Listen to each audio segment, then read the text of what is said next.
Émilie fuyait son mari abusif vers les montagnes. Le bûcheron qu'elle avait trouvé éveillait quelque chose qu'elle n'avait jamais imaginé. La pluie tombait comme des aiguilles de glace quand Émilie aperçut l'homme. Il était dehors devant la cabane, hache levée, muscles tendus sous la chemise à carreaux trempés. Le coup descendit avec une précision brutale. La bûche se fendit en deux. Elle se figea à la lisière de la forêt, tremblant si fort que ses dents claquaient. Elle avait deux options: mourir gelée sur cette route ou faire confiance à un parfait inconnu. La vieille Peugeot de sa grand-mère avait rendu l'âme 3 kilomètres plus tôt. Moteur surchauffé, fumée, silence.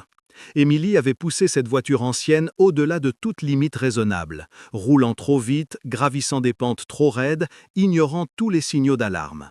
Mais quand on fuit l'enfer, on ne s'arrête pas pour vérifier la température du moteur. Ses jambes se mirent en mouvement avant que son cerveau n'autorise. Elle tituba jusqu'à la véranda de la cabane. Le bois craqua sous ses pieds trempés. L'homme se tourna. Yeux sombres, barbe naissante, expression prudente. La hache encore en main. « S'il vous plaît », la voix d'Émilie sortit brisée. « J'ai juste besoin d'un téléphone. Ma voiture est en panne sur la route. » Il ne bougea pas pendant 3 secondes éternelles. « Quelqu'un vous suit ?» La question était si directe, si précise, qu'Émilie sentit les larmes monter. « Non, je ne sais pas maintenant. Ses jambes flanchèrent. L'homme lâcha la hache et la rattrapa avant qu'elle tombe. « Calmez-vous, entrons. » L'intérieur de la cabane était simple. Poêle à bois, table en bois, chaises dépareillées, mais il y avait chaud. Mon Dieu qu'il y avait chaud. « Asseyez-vous ici. » Il tira une chaise près du feu. « Je vais chercher des serviettes. » Émilie s'effondra sur la chaise, serrant son propre corps. Ses doigts étaient bleuis. Il revint avec des serviettes épaisses et une couverture en laine. « Enroulez-vous dedans. Je vais faire du thé. »« Merci. » Le mot sortit comme un murmure. Il travailla en silence, remplissant une bouilloire, la posant sur le poêle. Ses mouvements étaient économes, précis, comme quelqu'un habitué à vivre seul. « Je m'appelle Thibaut Arnaud. »« Émilie. » Elle ne donna pas de nom de famille, pas encore. « Le téléphone ?» Elle commença. « Pas de signal ici.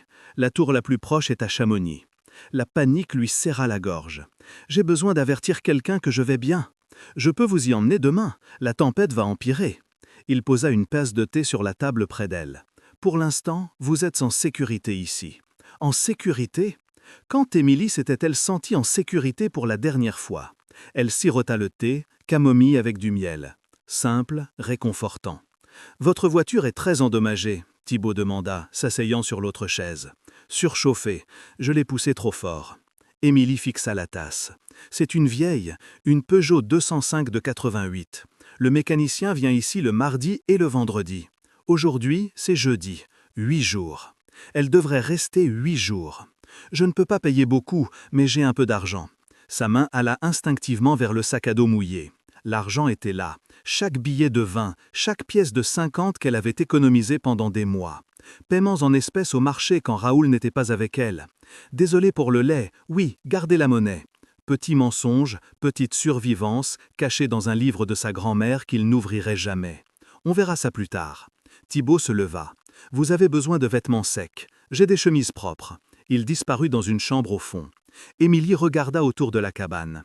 Pas de télévision, pas d'ordinateur, juste des livres sur des étagères tordues, des outils organisés, une vie intentionnelle dans la simplicité. C'était l'opposé de la villa à Paris. Thibaut revint avec une chemise en flanelle et un pantalon de survêtement. « Salle de bain là », il pointa. « L'eau chaude est limitée, mais il y en a. » Sous la douche, Émilie laissa enfin couler les larmes. L'eau se mélangea au sel, à la peur et au soulagement. Elle était à 300 kilomètres de Raoul, 300 kilomètres des caméras cachées et de cette voix douce disant « Tu ne me quitteras jamais ». Elle frotta sa peau jusqu'à ce qu'elle rougisse, comme si elle pouvait laver les 4 dernières années. Quand elle sortit, vêtue de vêtements 3 tailles trop grands, Thibaut avait préparé une soupe, haricots avec saucisse, rien de sophistiqué. C'est parfait. Ils mangèrent dans un silence confortable.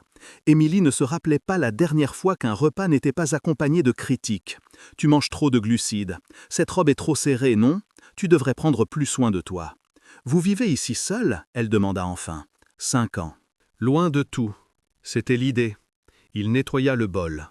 « Et vous fuyez quoi ?» La question était directe mais pas intrusive, comme s'il connaissait déjà la réponse. Une erreur. Émilie serra la cuillère fort, une grosse erreur qui a duré trop longtemps. Thibaut hocha la tête lentement. Parfois, on doit fuir pour pouvoir respirer. Il lui offrit le lit. Il dormirait sur le canapé. Émilie essaya de protester, mais elle était trop épuisée. Allongée sous les couvertures, sentant la lavande et la montagne, elle regarda le plafond en bois.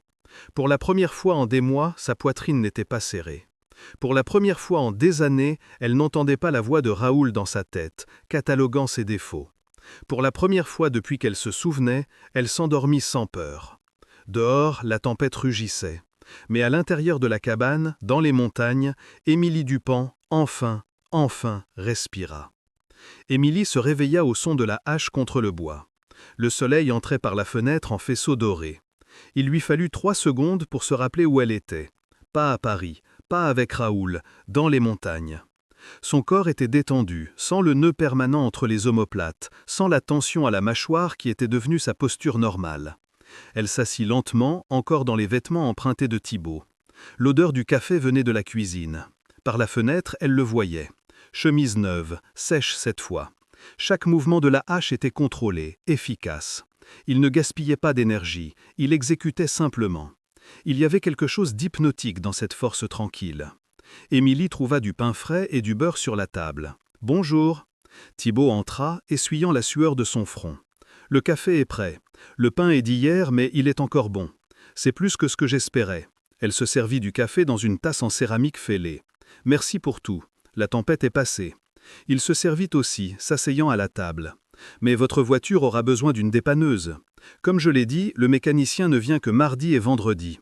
Aujourd'hui, c'est vendredi, mais il est déjà passé ce matin. Prochaine fois, mardi.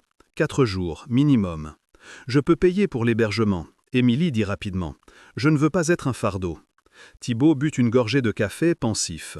« Je ne facture pas. Mais si vous voulez aider aux tâches, j'accepte. J'accepte. » Le mot sortit trop vite, trop révélateur. Elle voulait rester. Mon Dieu, elle voulait. Après le café, Thibaut lui montra la propriété. Petite mais fonctionnelle. Poulailler, potager couvert pour l'hiver, atelier où il fabriquait des meubles. « Vous vivez de ça ?»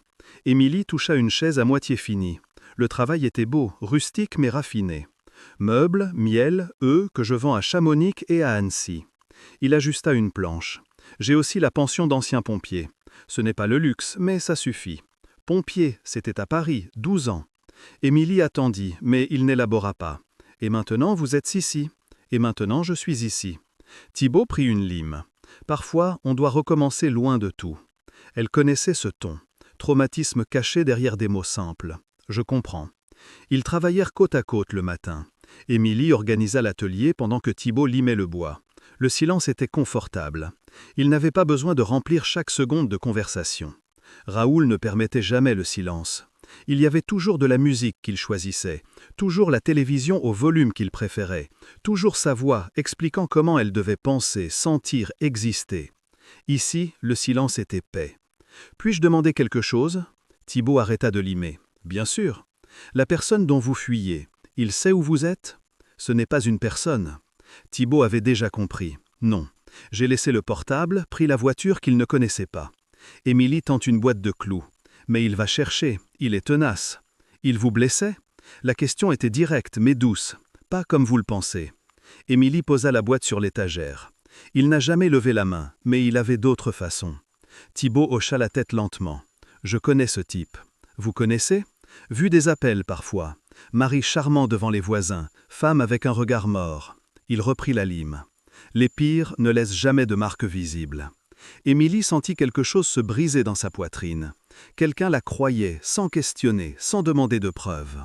Au déjeuner, elle aida à préparer un ragoût. « Vous coupez la saucisse comme ça. » Thibaut montra, ses grandes mains cailleuses étonnamment délicates. « Petits morceaux, faire frire bien avant. » Émilie suivit les instructions. Raoul ne cuisinait jamais, disait que ce n'était pas le rôle d'un homme, mais observait tout ce qu'elle faisait, critiquant chaque geste. « C'est bien comme ça ? » « Parfait. » Thibaut sourit pour la première fois. Petit, mais sincère. « Vous apprenez vite. » Quelque chose de chaud s'épanouit dans sa poitrine. Compliment sans condition, sans pocase. L'après-midi, Thibaut dut aller à Chamonix chercher des provisions. « Vous voulez venir ? Il y a un téléphone public là-bas. » Émilie hésita. « Je ne sais pas qui appeler. Les mots sortirent avant qu'elle ne les filtre. Thibaut s'arrêta à la porte. Famille. Mon mari les a convaincus que je ne voulais plus de contact. Sa voix trembla. Ça fait presque 2 ans que je n'ai pas parlé à ma sœur. Mes parents, mais ils pensent que j'ai choisi de m'éloigner. Et les amis. Émilie rit sans humour. Il s'en est débarrassé. Toujours une raison. Cet ami est une mauvaise influence. Ce type te regardait mal. À la fin, il ne restait que lui. Thibaut croisa les bras, s'appuyant contre le chambranle. Vous savez ce que ça signifie? Que je suis pathétique? Non. Sa voix était ferme. Que vous avez survécu. L'isolement est une arme. Et vous êtes encore debout. Vous avez réussi à partir. Ce n'est pas de la faiblesse, Émilie. C'est une force que la plupart des gens n'auront jamais besoin d'avoir. Les larmes vinrent sans avertissement. Elle tourna le visage, honteuse. « Désolée, je ne devrais pas. Vous pouvez pleurer. » Thibaut ne s'approcha pas, resta là. Présence solide. Pas besoin de s'excuser pour ressentir. Elle resta à la cabane pendant qu'il alla en ville. Seule, pour la première fois en 24 heures, Émilie explora les livres sur la menuiserie, la survie, quelques romans usés, des photos d'un homme plus jeune, en uniforme de pompier, sourire large. Le même Thibaut, mais différent, sans le poids dans les yeux. Que vous est-il arrivé? Elle s'assit sur la véranda, observant les montagnes. L'air était pur, sans klaxon, sans sirène, sans la voix de Raoul résonnant dans chaque pièce. Pour la première fois en 4 ans, Émilie se demanda « Qui suis-je sans lui ?» Thibaut revint de coucher du soleil, camionnette vieille chargée de provisions. « Je vous ai apporté quelque chose. » Il tendit un paquet. Vêtements féminins, simples, jeans, 2 pulls thermiques, chaussettes épaisses. « Vous n'aviez pas besoin. »« Si, mes vêtements sont énormes sur vous. » Il commença à décharger et j'ai apporté un portable aussi, de ces simples prétayés, sans traçage, sans internet, mais vous pouvez appeler si besoin. Émilie tint le téléphone bon marché comme si c'était de l'or. Combien je vous dois? Rien. Considérez-le emprunté. Elle regarda cet homme, presque un inconnu, qui avait donné plus de bonté en 24 ans que Raoul en 4 ans. Pourquoi faites-vous ça? Thibaut s'arrêta, boîte encore dans les bras. Parce qu'une personne ayant besoin d'aide a frappé à ma porte, et je me souviens encore ce que c'est d'être perdu. Simple comme ça, sans attendre rien en retour. Ce soir-là, après le dîner, Émilie tint le portable. « Vous pensez que je devrais appeler ma sœur? Je pense que vous devriez faire ce qui vous allège. » Thibaut lava la vaisselle. « Mais pas aujourd'hui. Aujourd'hui, vous êtes encore en train de digérer. Demain peut-être. » Il avait raison. Émilie monta dans la chambre empruntée, vêtue de vêtements à elle, tenant un téléphone que personne d'autre ne connaissait le numéro. Par la fenêtre, elle vit Thibaut allumer le feu dehors. « Je pourrais rester ici pour toujours, pensa-t-elle. Et pour la première fois, la pensée ne vint pas accompagnée de culpabilité. Une semaine se transforma en routine. Émilie se réveillait avec le soleil, aidait avec les poules, préparait le café pendant qu'il coupait du bois. Ils travaillaient côte à côte à l'atelier, elle organisant, lui créant. L'après-midi, elle redessinait les étiquettes artisanales pour son miel, utilisant crayons et papier qu'il avait achetés. Sa main bougeait avec une confiance oubliée. Design. Elle avait étudié ça, aimé ça. C'est beau. Thibaut observa par-dessus son épaule. Professionnel. J'ai été diplômée en ça. Émilie coloria une abeille stylisée. Design graphique à la Sorbonne. Pourquoi avez-vous arrêté? La question était simple, la réponse non. Ils étaient dans la cuisine, préparant une confiture alpine, quand Émilie répondit enfin. J'ai travaillé 3 ans après le diplôme. Elle coupait la courge en petits cubes. Petite agence à Paris, rien de glamour, mais j'adorais. Qu'est-ce qui a changé? Rencontrer Raoul, 27 ans. Il était éblouissant, riche, charmant, attentionné. Le couteau hésita. Marié à 29 ans. Thibaut remuait la confiture dans la casserole sans presser. Au début, il s'inquiétait juste, disait que mon patron était grossier, que mon travail me stressait. Émilie jeta la courge dans la casserole, que je n'avais pas besoin de travailler. Il s'occupait de tout. Et vous l'avez cru? Je voulais croire. Ça semblait de l'amour. Sa voix baissa. À 30 ans, j'avais quitté le boulot volontairement. À 31 ans, plus de contact avec personne de la fac. À 32 ans, ma famille m'utilisait, selon lui. Et maintenant, vous avez 33 ans. Et maintenant, je suis ici.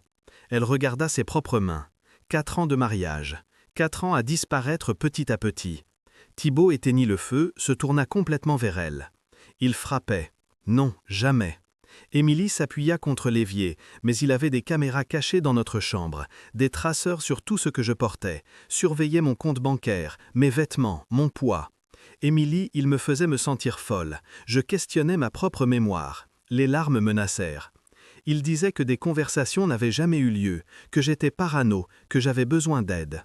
Thibaut croisa les bras, mâchoire tendue. Ça a un nom, manipulation psychologique. Je sais, maintenant je sais. Elle essuya ses yeux du revers de la main. Mais quand on est dedans, tous les jours, on commence à douter. Vous n'êtes pas folle, sa voix était d'acier. Vous êtes courageuse, vous êtes partie. La plupart ne le font pas. Quelque chose se brisa en elle. Émilie se mit à pleurer pour de bon, sanglots profonds qu'elle avait réprimés pendant des années. Thibaut ne s'approcha pas sans demander. « Puis-je » Il tendit les bras hésitant. Elle hocha la tête. L'étreinte était solide, sûre, sans arrière-pensée, juste du soutien. « Vous n'êtes plus seule, murmura-t-il. « Non, ici. » Ils finirent la confiture dans un silence plus léger. Émilie goûta le sucré, laissant le sucre fondre sur sa langue. « À votre tour, dit-elle, servant du café. Pourquoi un pompier quitte Paris et se cache dans les montagnes ?» Thibaut s'assit lourdement. Incendie dans un immeuble commercial, centre historique, 5 ans avant.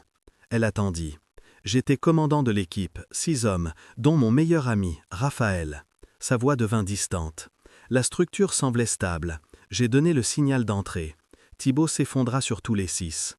Il fixa la table. J'étais dehors, coordonnant la seconde équipe. J'ai vu le toit s'effondrer, entendu les cris à la radio. Ce n'était pas votre faute. J'étais commandant, ma responsabilité. Ses mains se serrèrent en poing. J'aurais dû voir les signes, attendre les renforts structurels. Vous avez fait de votre mieux avec les infos que vous aviez. Ce n'était pas assez. Thibaut se leva, allant à la fenêtre.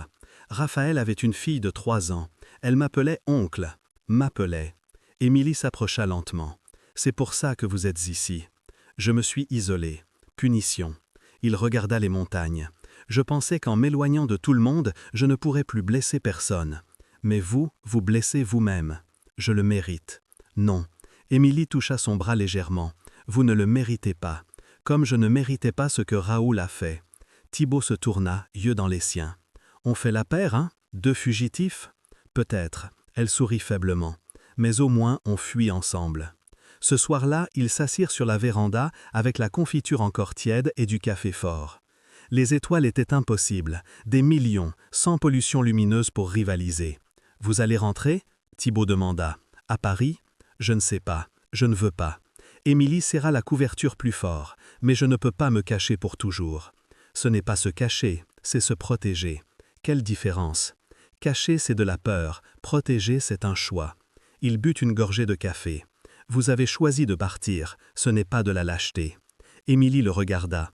Cet homme qui portait la culpabilité comme une pénitence, qui avait ouvert sa maison à une inconnue, qui validait des sentiments que Raoul avait niés pendant 4 ans. Puis-je rester quelques jours de plus? Vous pouvez rester autant que vous avez besoin. Plus tard, allongée dans le lit emprunté, Émilie prit le portable, doigt survolant les numéros. Sophie, sa sœur, 2 ans sans parler. Mais pas aujourd'hui, pas encore.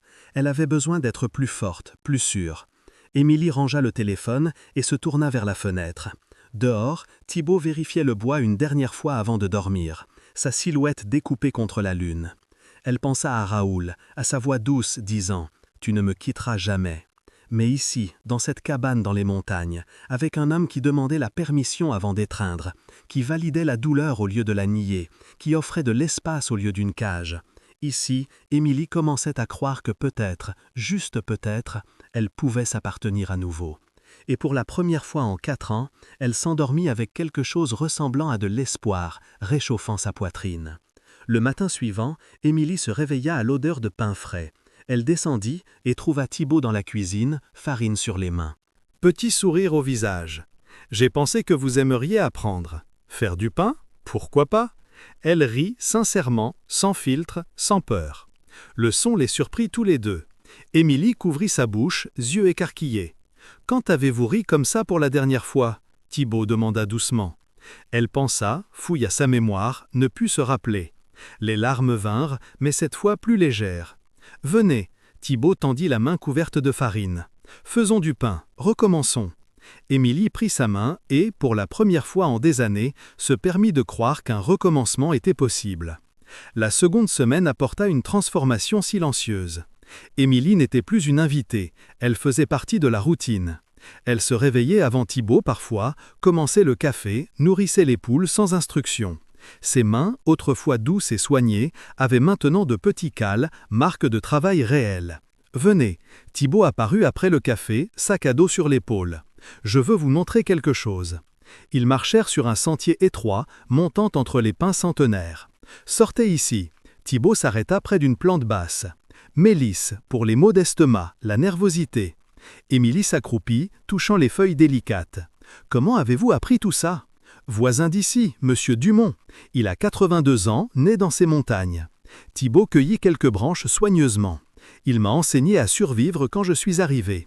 Disait que la ville ne m'avait rien appris d'utile. » Il avait raison. Thibaut sourit. « Je savais entrer dans des bâtiments en feu, mais pas faire du pain ou reconnaître une plante médicinale. » Ils continuèrent à monter. Thibaut pointait chaque espèce. Reine des prés, épine vinette, guimauve. Émilie absorbait tout, se sentant compétente pour la première fois en des années. « Vous apprenez vite, observa-t-il. Raoul disait que j'étais trop bête pour quoi que ce soit de pratique. » Thibaut arrêta de marcher. Raoul se trompait sur tout ce qu'il disait de vous. Le sentier s'ouvrit sur une vue spectaculaire. La cascade du Tigre Noir tombait en rideau blanc sur des roches sombres. Le bruit était assourdissant, purificateur. « Mon Dieu !» Émilie respira profondément. « Mon endroit préféré. » Thibaut s'assit sur une pierre plate. « Je viens ici quand j'ai besoin de réfléchir. » Elle s'assit à côté de lui, laissant la brume de la cascade mouiller son visage. « À quoi réfléchissez-vous ?»« À tout ce que j'aurais dû faire différemment. » Il lança un caillou dans l'eau. « À Raphaël. À la vie que j'aurais pu avoir. » « Quelle vie ? Normale. Femme, enfant, barbecue le dimanche. » Sa voix devint distante. « Raphaël disait toujours que je serais un père terrible, parce que trop sérieux. Mais il mentait. Il voulait juste me taquiner. » Émilie vit la douleur traverser son visage. « Vous pouvez encore la voir. » « Non. » Thibaut secoua la tête. « Je ne le mérite pas.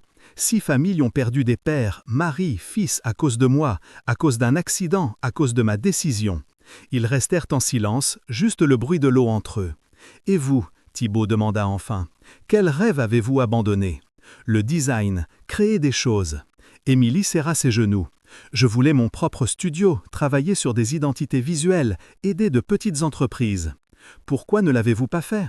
Raoul disait que je n'avais pas assez de talent, que c'était un hobby, pas une profession. Elle rit sans humour. Il m'a convaincu que j'avais besoin de vraie stabilité. La sienne ? Et vous l'avez cru ? J'avais 27 ans, amoureuse, insécurisée. Émilie fixa la cascade. Il était plus âgé, réussi, semblait tout savoir. Alors oui, je l'ai cru.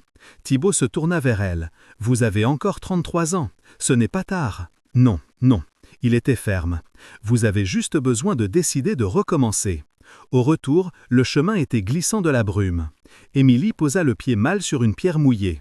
Son pied glissa. Ah ! Elle commença à tomber. Des mains fortes la saisirent par la taille, la tirant en arrière. Pour une seconde, juste une seconde, elle était contre la poitrine de Thibaut, solide, chaude, sûre. Leur visage trop proche. L'air changea. Émilie vit quelque chose de sombre passer dans ses yeux. Désir, mais aussi retenue.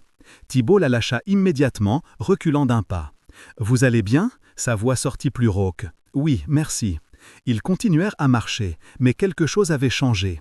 L'air entre eux était chargé, dense. Émilie toucha sa propre taille où ses mains avaient été. Qu'est-ce que ça ?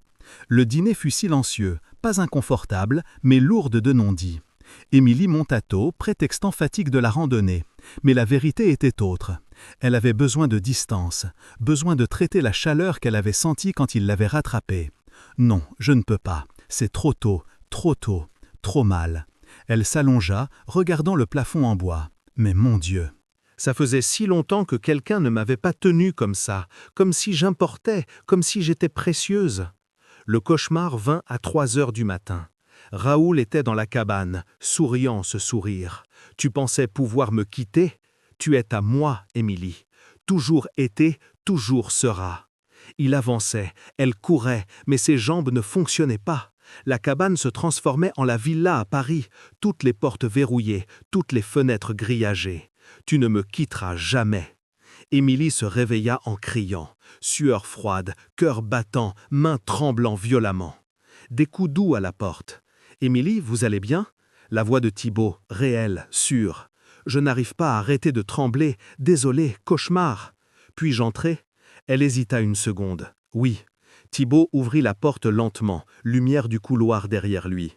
Il n'entra pas complètement, resta sur le seuil, lui laissant le contrôle de l'espace. « Vous voulez que je reste ou préférez être seul ?»« Restez. » Le mot sortit petit. « S'il vous plaît. » Il entra, mais ne s'approcha pas du lit. Tira la chaise en bois, s'asseyant à 1 mètre. « Voulez-vous en parler ?»« Raoul. Il m'a trouvé dans la cabane. » Émilie tira les couvertures jusqu'au menton. Il disait que je ne pourrais jamais fuir. Regardez-moi. Elle obéit. Vous êtes en sécurité ici, je le garantis. Ses yeux étaient fermes dans la semi-obscurité. Il ne sait pas où vous êtes, et s'il apparaît, il devra passer par moi d'abord. Vous me connaissez à peine, pourquoi vous souciez-vous? Thibaut resta silencieux un moment. Parce que je sais ce que c'est d'être brisé, et d'avoir besoin de quelqu'un qui croit que vous valez encore quelque chose. Il se pencha en avant, coude sur les genoux. Et parce que vous m'avez rappelé que peut-être moi aussi, je vaux quelque chose. Les larmes d'Émilie étaient silencieuses. Cette fois, je ne peux pas me rendormir. Alors parlons. De n'importe quoi. De quoi? Racontez-moi votre famille, pour de vrai, avant Raoul. Ils parlèrent jusqu'au lever du soleil. Émilie parla de l'enfance à Lyon, parent avec une petite pension, la sœur Sophie, 2 ans plus jeune et toujours plus courageuse. Après-midis à la plage, étés interminables, sentiment d'appartenance. Thibaut raconta sa grand-mère qu'il avait élevée, professeur retraité sentant le gâteau au maïs et lisant pour lui chaque soir, sur Raphaël, comme un frère, qu'il avait convaincu d'entrer chez les pompiers, qui mourut en riant, toujours en riant. Quand la lumière dorée entra par la fenêtre, Émilie réalisa qu'elle avait arrêté de trembler. « Merci, dit-elle. »« Pourquoi ? Pour rester ? Pour ne pas juger ? Pour... » Elle chercha les mots. « Pour me faire sentir humaine à nouveau. » Thibaut se leva, mais pas avant de toucher légèrement sa main sur la couverture. « Vous avez toujours été humaine, Émilie, juste avec quelqu'un qui ne voulait pas le voir. » Après qu'il soit sorti, Émilie regarda la main qu'il avait touchée. La chaleur était encore là, simple, sans exigence, sans agenda caché. Elle voulait plus, mon Dieu comme elle voulait.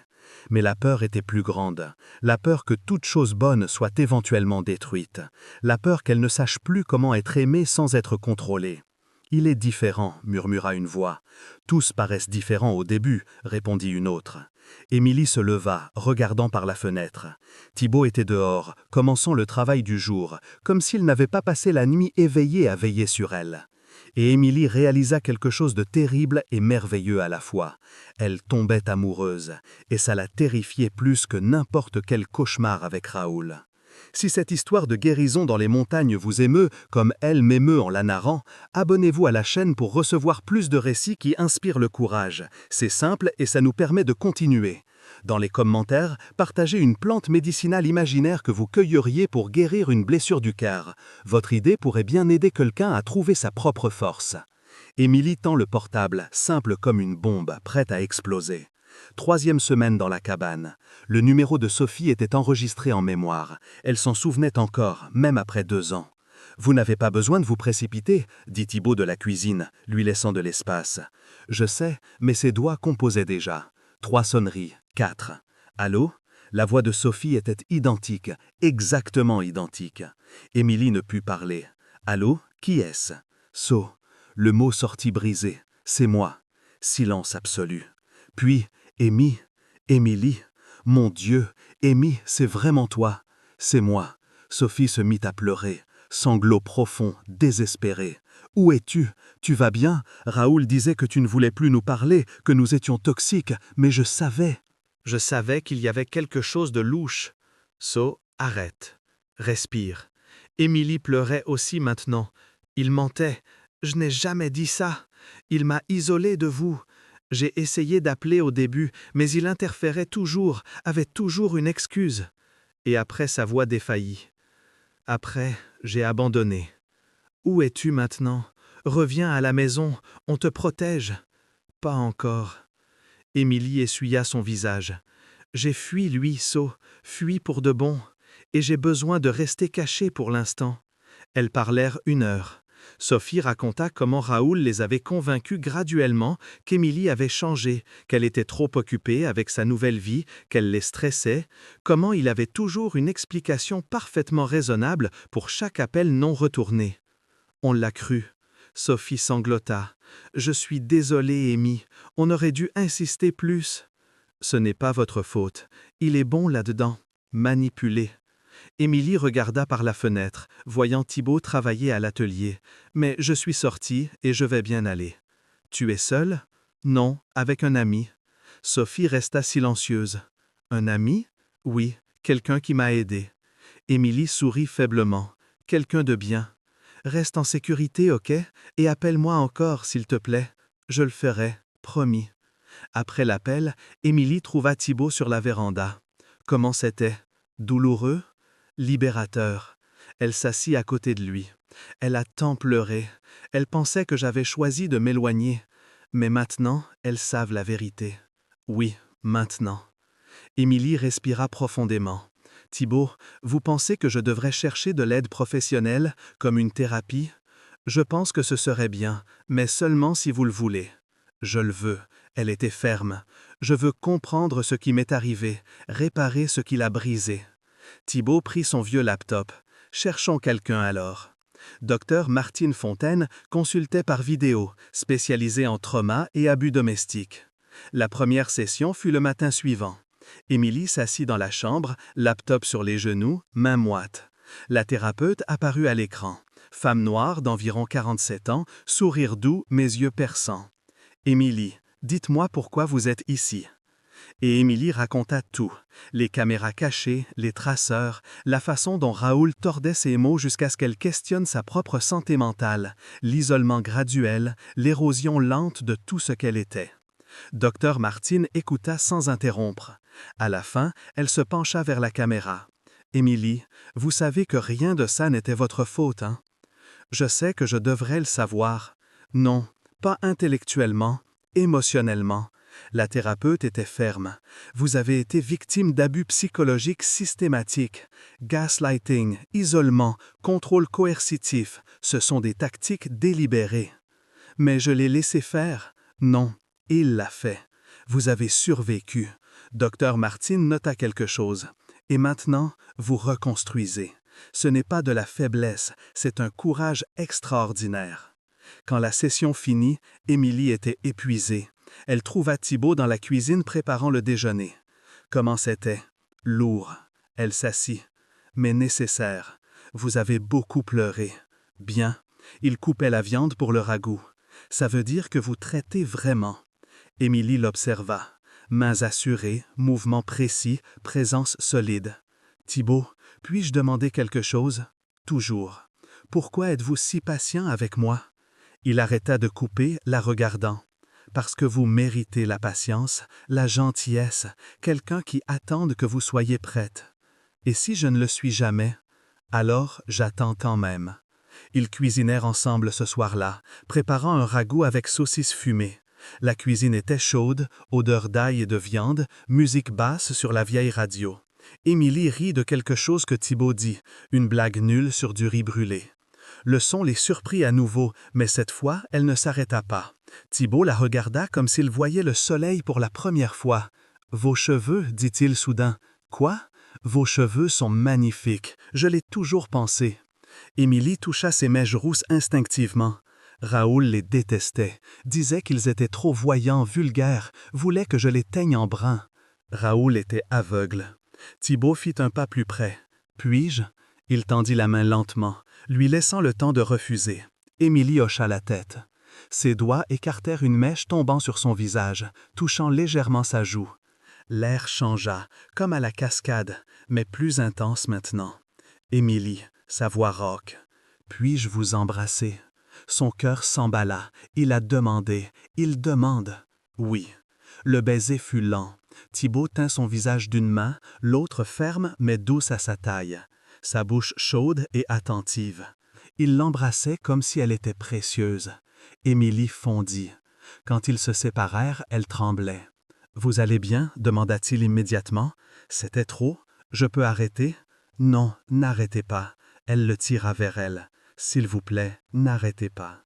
Ils montèrent dans sa chambre à lui, plus grande que la sienne, lit double qu'il n'utilisait jamais. Chaque vêtement enlevé venait avec une question silencieuse. Puis-je? Et Émilie répondait par un toucher, un murmure, un choix. Quand il l'allongea sur le lit, il posa. Si vous changez d'avis à tout moment, je sais. Elle le tira vers le bas. Je vous fais confiance. Thibaut faisait l'amour comme il faisait tout, avec une attention complète, un soin délibéré. Il vérifiait constamment. C'est bon? Ça fait mal? Vous voulez que j'arrête?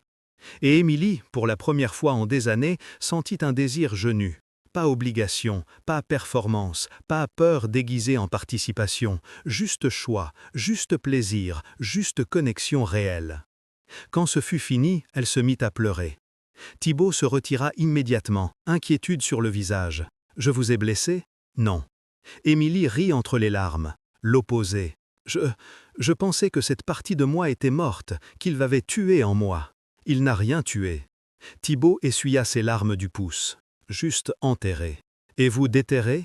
Il la tira contre sa poitrine, couverture sur eux deux. « Restez avec moi cette nuit? » « Je reste. » Émilie se réveilla avec la lumière du matin et le bras de Thibaut autour d'elle. Pendant 3 secondes, panique, piège, contrôle, prison. Puis il bougea et son bras se relâcha immédiatement, donnant de l'espace. Même endormi, il respectait ses limites. Émilie se tourna, étudiant son visage dans la lumière douce. Petite cicatrice de travail, de feu, de vie, rides autour des yeux de soucis anciens, mais aussi paix. Elle toucha son visage légèrement. « Je ne suis pas brisée », réalisa-t-elle. Juste avec quelqu'un qui brisait tout ce qu'il touchait. Mais ça, ici, ça guérit. Thibaut ouvrit les yeux lentement. « Bonjour » voix rauque de sommeil. « Bonjour. »« Pas de regret » demanda-t-il, vulnérable.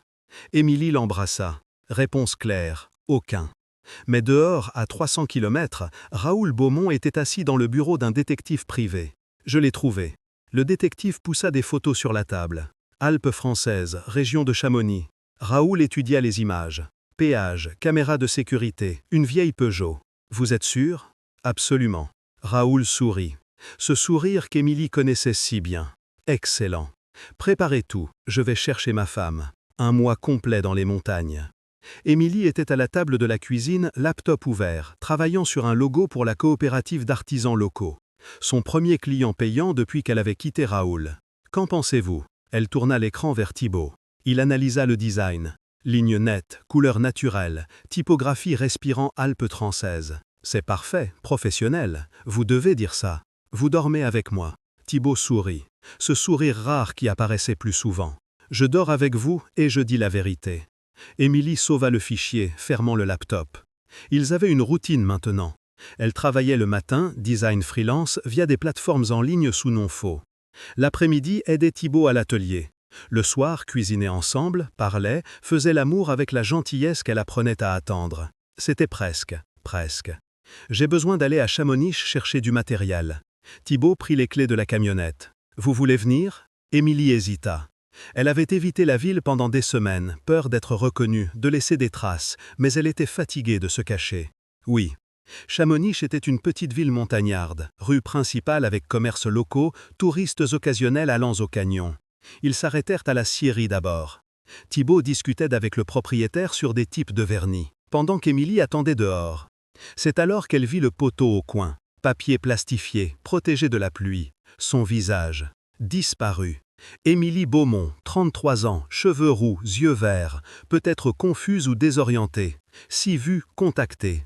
Marie inquiet. Numéro de Raoul en grosses lettres. Le monde bascula. Émilie s'accrocha au poteau, jambes faibles, vision noircissante au bord. Il m'a trouvé. Mon Dieu, il m'a trouvé. Émi. Thibaut fut à ses côtés instantanément. Quoi? Il vit l'affiche. Sa mâchoire se serra. Partons maintenant. Ils roulèrent en silence jusqu'à sortir de la ville. Émilie tremblait violemment, serrant son propre corps. Il est ici, il sait que je suis ici. Sa voix montait. J'ai besoin de partir, fuir encore, aller ailleurs, plus loin. Émi. Thibaut arrêta la camionnette au bord de la route. Regardez-moi. Elle ne pouvait pas. La panique était solide, suffocante. Émi, plus ferme. Elle força ses yeux à rencontrer les siens. Fuir ne résout pas. Il a des ressources, contacts, argent. Thibaut serra ses mains froides, tremblantes. Il trouvera toujours, toujours. Alors quoi? J'attends qu'il me prenne. Non, on affronte. Sa voix était d'acier, mais à votre façon, à votre rythme, à vos conditions. Je ne peux pas l'affronter. Si, vous l'avez déjà fait en fuyant. Thibaut serra ses mains. Et vous n'êtes plus seul maintenant. Je suis là. À la cabane, Thibaut enquêta, appela le mécanicien, M. Dumont, la propriétaire de l'épicerie à Annecy. Les réponses étaient cohérentes. Détective privé rôdant dans la région depuis une semaine, posant des questions, montrant photo d'une femme rousse, offrant argent pour info. Le mécanicien a parlé. Thibaut raccrocha, dit qu'il avait remorqué une vieille Peugeot vers la région d'Annecy, la maison de ce pompier qui s'est isolé. Petite communauté. Émilie était assise, genoux contre poitrine. Tout le monde sait tout sur tout le monde. Oui. Combien de temps avant qu'il trouve la cabane exactement? Jour, peut-être heure. Émilie entra en mode survie. Pas panique, planification. J'ai besoin de preuves. Elle prit le laptop. Tout ce que j'ai contre lui. Quel type de preuves? Email, messages, photos des caméras cachées que j'ai prises avant de fuir. Ses doigts volèrent sur le clavier. J'ai tout sauvé dans le cloud avec un compte qu'il ne connaissait pas. Thibaut tira une chaise à côté d'elle. Quoi d'autre? Enregistrement. Émilie ouvrit un fichier audio. J'ai enregistré des conversations les derniers mois, quand il me menaçait, me manipulait. Je savais qu'un jour j'en aurais besoin. La voix de Raoul remplit la cuisine, douce et venimeuse. Tu penses que ta famille te veut? Ils appellent seulement quand ils ont besoin d'argent, Émilie. Tu es si naïve. Thibaut serra les poings. Combien en avez-vous?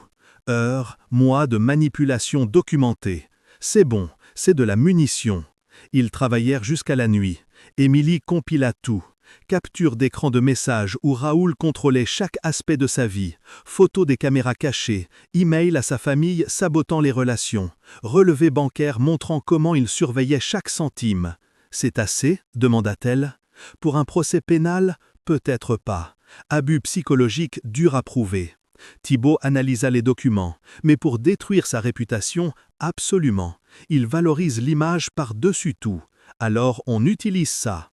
Émilie appela Dr Martin ce soir-là, session d'urgence. Il m'a trouvé, il vient. Et vous planifiez de l'affronter? La thérapeute semblait impressionnée. Pas le choix. Toujours un choix, Émilie. Vous pouvez fuir encore et faire ça pour toujours? Non, elle était ferme. J'en ai marre de courir. C'est une croissance énorme. Dr Martin sourit à l'écran. Vous passez de victime fuyant à survivante se défendant. Prête? Je ne sais pas, mais je le ferai quand même. 2 jours plus tard, Thibaut revint de l'épicerie avec des nouvelles. Raoul est dans la région, logé à la pension à Annecy. Émilie respira profondément. Il a demandé sur moi. Joue le mari inquiet, charmant, poli, généreux avec les pourboires. Thibaut cracha les mots. Tout le monde le croit. Bien sûr qu'il croit, il est bon là-dedans. Monsieur Dumont n'a pas cru, dit qu'un homme bien n'a pas besoin de convaincre personne. Ça arracha un faible sourire à Émilie. Ils repassèrent le plan. Quand Raoul apparaîtrait, pas si, mais quand, Émilie ne fuirait pas, ne se cacherait pas. Elle enregistrerait tout, aurait des témoins si possible et ferait clair qu'il la laisse en paix ou tout ce qu'elle avait compilé irait public. « Et s'il s'en fiche des preuves ?» demanda Émilie. « Il s'en fiche pas. Les hommes comme lui sont faits d'ego et d'image. » Thibaut vérifia son portable, assurant qu'il était chargé, enregistrement prêt. « Et s'il essaie quelque chose, je suis là. Il pourrait avoir des gardes. J'étais pompier, Émilie. J'ai couru dans des bâtiments en feu. Des gardes privés ne m'effraient pas. » Le matin du 3e jour, Émilie se réveilla au son d'un moteur. Pas la camionnette de Thibaut. Voiture de luxe, moteur doux, puissant. Elle courut à la fenêtre, Mercedes noire s'arrêtant devant la cabane. 2 personnes sortantes, garde en costume sombre. Puis lui, Raoul Beaumont, costume gris impeccable, cheveux parfaitement coiffés, sourire pratiqué. Il regarda directement la fenêtre où elle était. Salua de ce salut décontracté, comme de vieux amis se retrouvant. Émilie sentit la bile monter. Thibaut apparut à ses côtés, main sur son épaule. « Souvenez-vous du plan ? Je m'en souviens, vous pouvez le faire. Je peux. » Mais quand le coup frappa à la porte, 3 coups polis contrôlés, Émilie réalisa quelque chose de terrible. Une partie d'elle avait encore peur de lui, et une partie pensait encore qu'elle reviendrait. Thibaut ouvrit la porte. Raoul sourit. Ce sourire qui avait conquis Émilie des années avant, qui cachait si bien le monstre. « Bonjour, je cherche ma femme, je crois qu'elle est ici. » Sa voix était miel et poison, et la confrontation qu'Émilie avait redoutée pendant 1 mois entier était enfin arrivée. Raoul entra sans invitation. Les gardes restèrent sur la véranda, présence silencieuse et menaçante. « Émilie, mon amour !» Il ouvrit les bras, comme s'il attendait une étreinte. « Tu nous as fait une peur bleue. » Sa voix était exactement comme elle se rappelait. Douce, contrôlée, raisonnable. Le son la fit geler. Années de conditionnement, d'obéir à ce ton, il savait toujours mieux. Tout revint d'un coup. Ses jambes tremblèrent. « Amour, tout le monde s'inquiète. » Raoul fit un pas plus près. « Ta sœur, tes parents ? Je n'ai pas dormi correctement depuis que tu es parti. Rentrons à la maison. Résolvons ça calmement. » « Elle ne part pas, » Thibaut dit, voix basse mais ferme. Raoul le regarda enfin. Vraiment regarda. Évaluation froide, calculatrice. Vie vêtements simples, mains cailleuses, cabane humble. Vie quelqu'un qu'il considérait insignifiant. « Ah, vous êtes Thibaut Arnaud, le pompier raté qui se cache dans les montagnes. » Raoul sourit. « Recherche complète. J'ai lu sur vous. Le commandant qui a tué sa propre équipe. » Thibaut ne mordit pas à l'hameçon, ne réagit pas. Émilie reste ou part par son choix, pas le mien, pas le vôtre. Raoul rit, son léger, condescendant. Émilie n'est pas en état de choisir. Elle a clairement eu une crise. Il se tourna vers elle à nouveau. « Amour, je comprends. Le mariage est dur parfois, mais fuir n'est pas la solution. Tu as besoin d'aide professionnelle. » Structure. Arrêtez. Le mot sortit faible. Raoul posa, surpris. « Quoi ?» J'ai dit « arrêtez », Émilie répéta plus fort cette fois. Ses mains tremblaient encore, mais elle força ses pieds à rester plantés. « Je n'ai pas eu de crise, j'ai fui vous.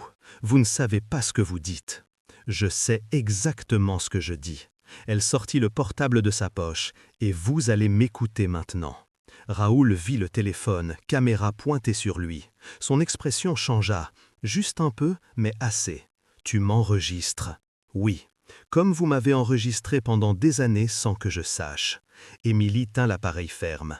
Caméra dans la chambre, Raoul. Dans la salle de bain. Traceur sur tout ce que je portais.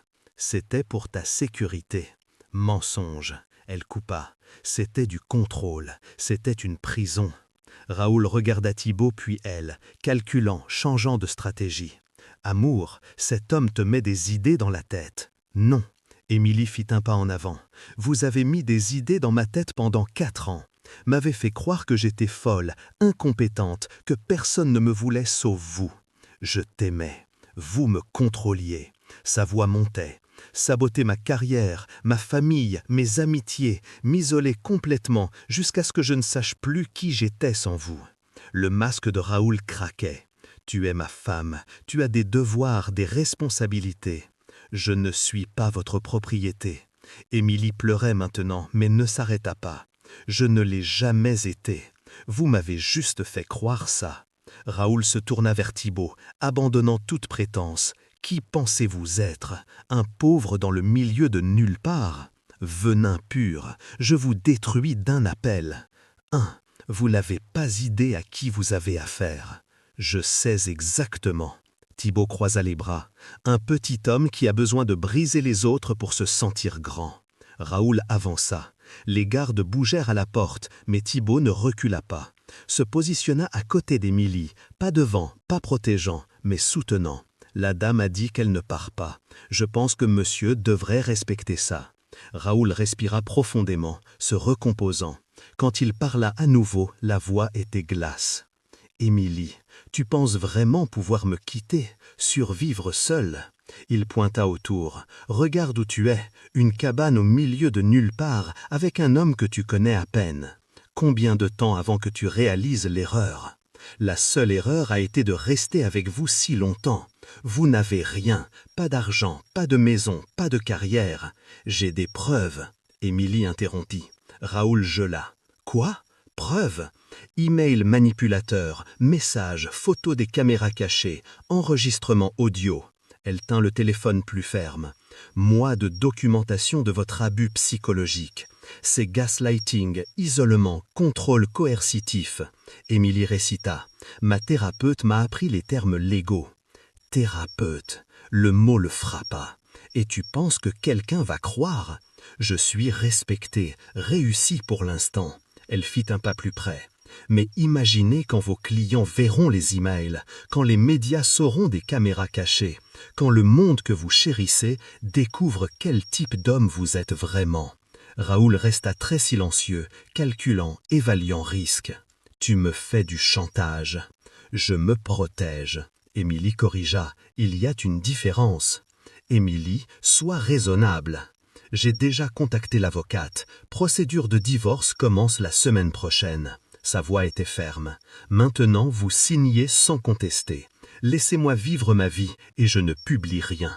Et si je refuse, alors tout le monde découvre qui vous êtes vraiment. Elle rencontra ses yeux pour la première fois sans détourner. Votre choix, Raoul. Votre réputation ou votre vengeance, mais pas les deux. Pendant 10 secondes éternelles, personne ne bougea. Raoul regardait la femme qu'il avait contrôlée pendant des années. La femme qu'il avait modelée, brisée, reconstruite à son image. Sauf qu'elle avait échappé, guéri, trouvé une force qu'il jurait qu'elle n'avait pas. Et il réalisa, il avait perdu. « Tu vas le regretter, dit-il. » Mais la menace était vide. Non. Émilie secoua la tête. « Mon seul regret a été de ne pas l'avoir fait plus tôt. » Raoul ajusta son costume, recomposant une dignité blessée. Regarda Thibaut une dernière fois. « Profitez des restes. » « Je profite d'une femme incroyable que vous avez été trop bête pour valoriser. » Thibaut répondit. Raoul sortit, garde derrière lui. La Mercedes partit, soulevant de la poussière sur la route de terre. Émilie resta debout, téléphone encore en main, corps entier tremblant. Thibaut attendit, ne s'approcha pas jusqu'à ce qu'elle s'effondre. Quand elle fondit, il la rattrapa. « Je l'ai fait », elle sanglota contre sa poitrine. « Je l'ai vraiment fait. » « Vous l'avez fait, vous avez été incroyable. » « Je tremble encore. Normal, adrénaline. » Il caressa ses cheveux. « Mais vous avez affronté, pas fui, pas cédé, vous avez gagné. » Ils s'assirent sur la véranda pendant des heures, Émilie traitant, Thibaut juste présent. « Vous pensez qu'il laissera vraiment ? » « Je pense. Les hommes comme lui sont faits d'ego, et vous avez menacé la seule chose qu'il aime vraiment, son image. » Et s'il revient, on affronte encore? Thibaut serra sa main autant de fois que nécessaire. Ce soir-là, Émilie appela Dr Martin. Je l'ai affronté. Comment c'était? Terrifiant, libérateur. J'ai tremblé tout du long, mais pas cédé. Émilie, vous réalisez ce que ça signifie? La thérapeute souriait. Vous avez récupéré votre pouvoir. Peu importe que vous ayez tremblé, importe que vous soyez resté. Après l'appel, Émilie trouva Thibaut dans la cuisine. « Merci d'avoir été là, de ne pas combattre mes batailles, mais de me soutenir dans les miennes. » Toujours. Il la tira dans une étreinte. « Vous êtes plus forte que vous pensez. J'ai appris de vous. » Non, vous l'avez toujours été, juste besoin de s'en rappeler. Mais ce soir-là, quand ils se couchèrent enfin, Émilie ne pouvait pas dormir. Elle avait gagné, affronté Raoul, se défendu. Alors pourquoi sentait-elle encore la peur?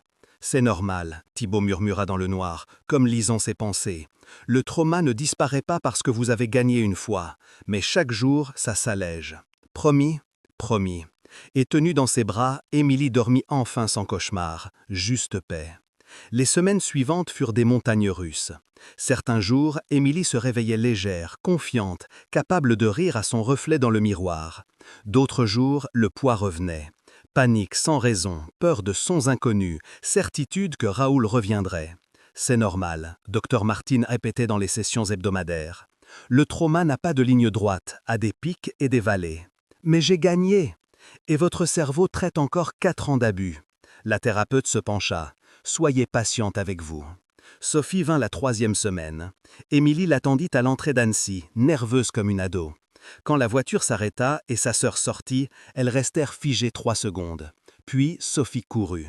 L'étreinte les faillit renverser. « Tu vas bien, tu es vivante !» Tu es ici !» Sophie pleurait, tenant le visage d'Émilie. « J'ai pensé, j'avais si peur. Je suis ici, je vais bien. Où est-il, l'homme qui t'a aidé ?» Émilie sourit. « Viens le rencontrer. » Thibaut était à la cabane, visiblement nerveux. « Thibaut, voilà ma sœur Sophie. » Sophie l'étudia, grand, fort, main cailleuse, yeux gentils. Puis elle l'étreignit, le prenant par surprise. « Merci de prendre soin d'elle, d'être là quand on n'y était pas. » Thibaut resta sans mots un moment. Elle s'est prise en charge, j'étais juste là. Non, Sophie s'écarta, essuyant ses yeux. Vous avez fait plus. Je le vois dans ses yeux. Elle est différente, plus légère. Les parents vinrent 2 semaines plus tard. Monsieur et Madame Dupont, propriétaires d'une pension à Lyon. Gens simples, cœur énorme.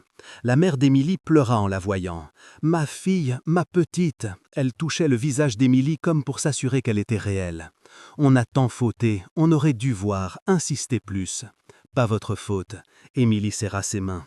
Il était très bon pour manipuler, très convaincant. Son père, homme de peu de mots, juste l'étreignit. « Tu es en sécurité maintenant ?»« Oui, papa. » « Alors tout va bien. » L'avocate, Dr Léa Costa, appela la 4e semaine. Raoul a signé les papiers. Émilie faillit lâcher le téléphone. « Il a signé, comme ça, sans lutter, sans un mot ? Je pense que votre assurance a marché. » L'avocate sonnait impressionnée. « Divorce devrait se finaliser en 4 à 6 mois. » Il ne peut pas revenir en arrière? Pas légalement. Et j'ai déjà enregistré une ordonnance de restriction préventive. S'il approche, c'est prison. Émilie raccrocha, main tremblante. Libre. Je vais être libre pour de bon. Elle ne revint pas à Paris, n'y pensa même pas. Émilie loua un petit appartement à Annecy, 1 chambre, cuisine américaine, fenêtre vue sur les canyons, mais passait plus de temps à la cabane qu'à l'appartement. Quel intérêt de payer loyer si vous êtes toujours ici? Thibaut taquina un soir. Indépendance. Je ne veux dépendre de personne à nouveau. Je comprends. Il baisa son front, mais la porte est toujours ouverte, vous le savez, hein? Je sais. Le travail freelance prospérait. Émilie créa un portfolio en ligne. Identité visuelle, logo, design pour petites entreprises. Utilisez nom artistique. Émy Dupont. Pas Beaumont, jamais plus. Ses clients étaient coopératives locales, artisans, pensions dans les Alpes françaises, travail qui comptait, aider communautés réelles. Regardez ça. Elle montra à Thibaut une proposition. Café à Chamonix veut rebrand complet. Paiement bon. Vous acceptez? Oui, mais ça signifie semaine de travail intense. Alors travaillez d'ici. Il y a une table, internet, café infini. Il sourit. Et compagnie quand vous voulez. Pause. Pendant une session de thérapie la 6e semaine, Dr Martine posa la question. « Émilie, que voulez-vous maintenant? Comment ça? Pas ce que vous devriez vouloir, pas ce que votre famille attend ou la société dit, ce que vous voulez pour votre vie, votre avenir. » Émilie resta silencieuse.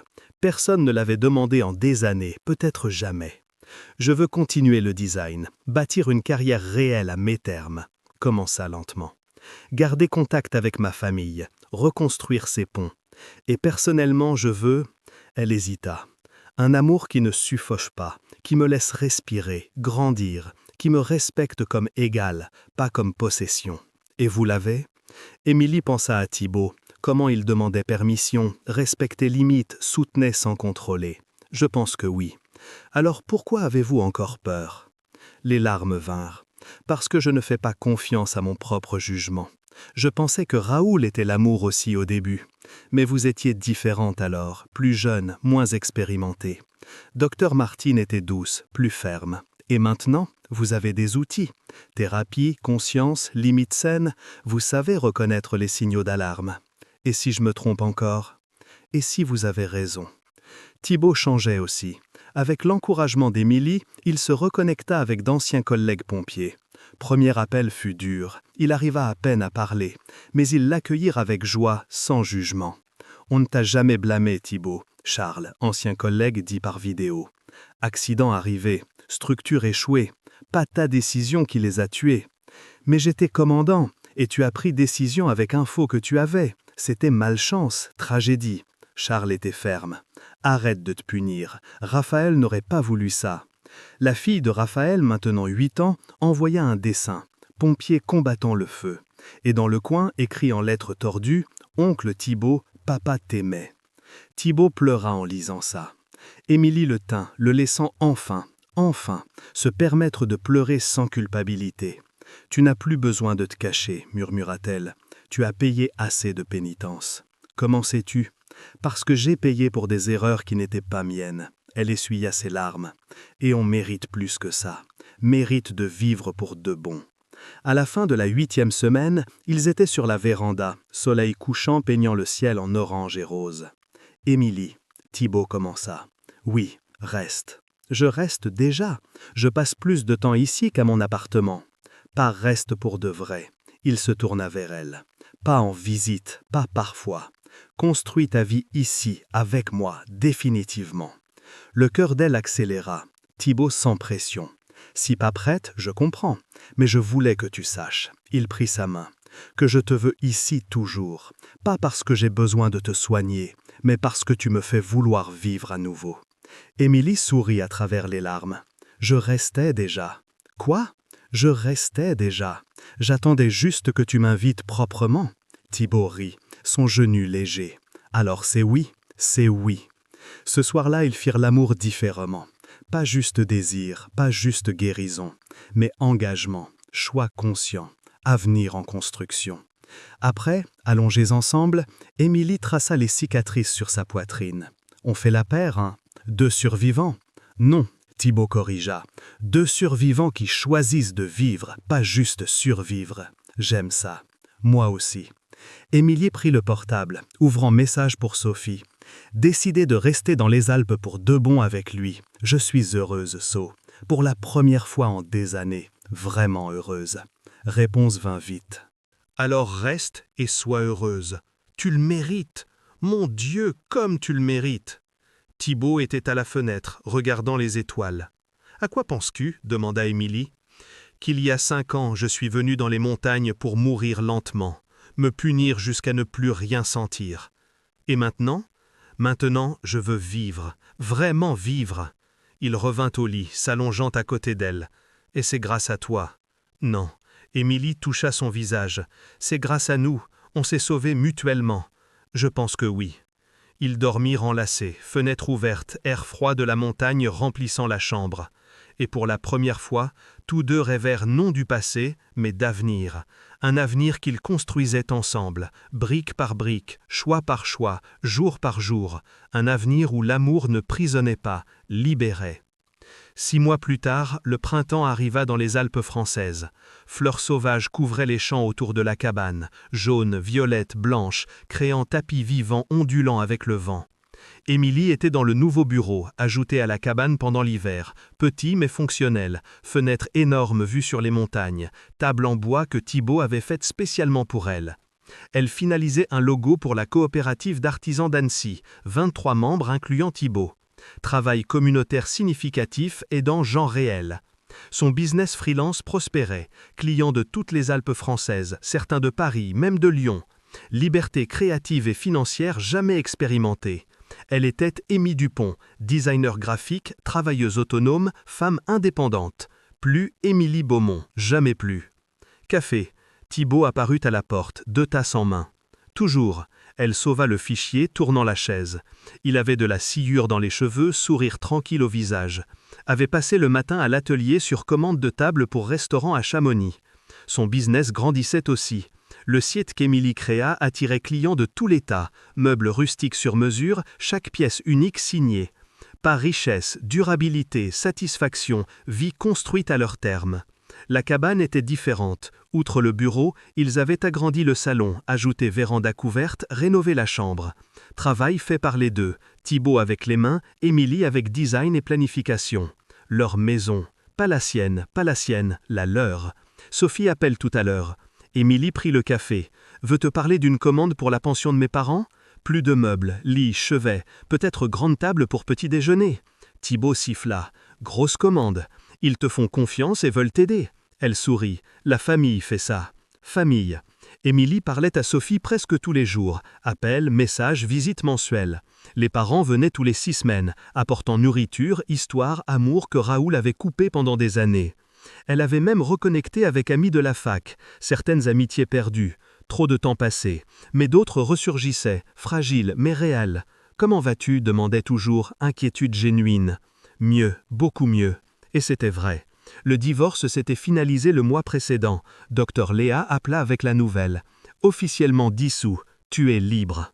Émilie ne célébra pas avec champagne ou fête, juste s'assit sur la véranda laissant le mot pénétrer. Libre.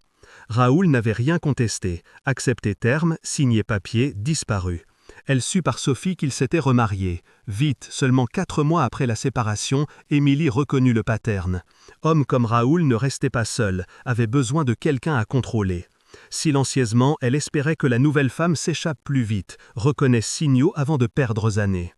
Thérapie avec Dr Martine continuait hebdomadaire, plus 2 fois par semaine. « Vous avez tant grandi », la thérapeute dit à la dernière session. « Souvenez-vous du premier appel, vous arriviez à peine à parler sans trembler. Je m'en souviens. Et maintenant ? Maintenant, j'ai encore des jours mauvais, cauchemars occasionnels, moments de panique. Émilie était honnête, mais aussi des bons jours, beaucoup, et je sais que les mauvais passeront. C'est la guérison réelle, pas ligne droite, mais progrès. » Thibaut avait changé aussi. Il participa virtuellement à un mémorial au quartier, 5 ans après l'incendie. Parla de Raphaël, de l'équipe, de la leçon apprise. « Il n'aurait pas voulu que je m'enterre vivant, dit voix ferme. Alors je choisis de les honorer en vivant pleinement. La culpabilité n'avait pas disparu, probablement jamais totalement. Mais plus prison, c'était souvenir, motivation, raison de vivre avec but. » Fin d'après-midi, ils s'assirent sur la véranda rénovée, bois neuf poli par Thibaut, coussins cousus par voisine, vue spectaculaire des canyons, soleil peignant ciel d'or et carmin. Émilie avait cheveux plus longs maintenant, roux brillants, lâches et libres, sans lissage forcé, sans cachet. Thibaut tenait bière artisanale d'Annecy, elle matait froid. Des regrets, demanda-t-il, regardant l'horizon. D'avoir fui ? Jamais. C'était la première décision complètement mienne en années, et d'être resté non plus. C'était la seconde meilleure décision. Thibaut sourit, se tournant vers elle. « Et la première ? T'embrasser en retour ce soir-là dans la cuisine quand tu as demandé si tu pouvais ?» Ils rirent, sont légers, genuines, sans poids. Ça semble encore surréaliste parfois. Émilie confessa que c'est réel, que je suis ici, heureuse, construisant vie que j'ai choisie. Pas surréaliste, juste différent de ce que tu connaissais. Thibaut baisa sa main. Tu as toujours mérité ça, juste avec la mauvaise personne.